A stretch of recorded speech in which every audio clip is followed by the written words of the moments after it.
मुदाकरात्तमोदकं सदा विमुक्तिसाधकं कलाधरावतंसकं विलासिलोकरक्षकम्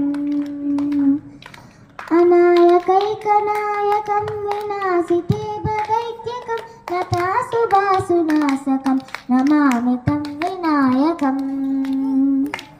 न ते तराति भीकरं नवोदितर्कभास्वरं न मत्सुरारिनिर्जरं न तातिकापदुत्तरम् सुरेश्वरं निधीश्वरं गजेश्वरं गणेश्वरं महेश्वरं तमाश्रये परात्परं निरन्तरम् समस्तलोकशङ्करं निरस्तदैत्यकुञ्जरं नरेदरोदरं वरं वरेभवक्त्रमक्षरम् कृपाकरं क्षमाकरं मुदाकरं यशस्करं मनस्करं नमस्कृतं नमस्करोमि भास्वरम्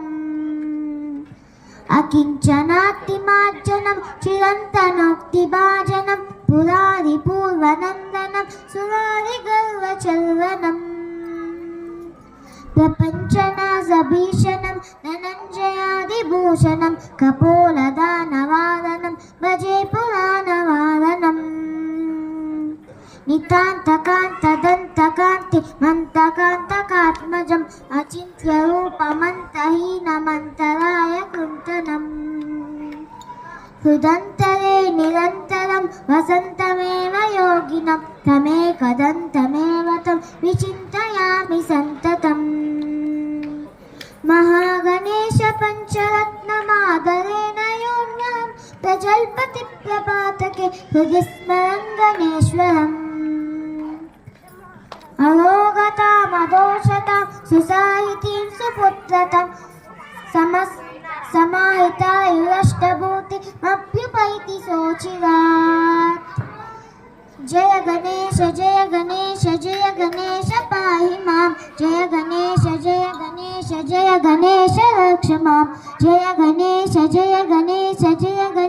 पाहि मां जय गणेश रक्ष मां जय गणेश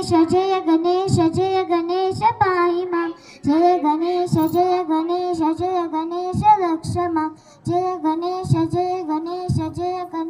पाहि मां जय गणेश रक्ष मां.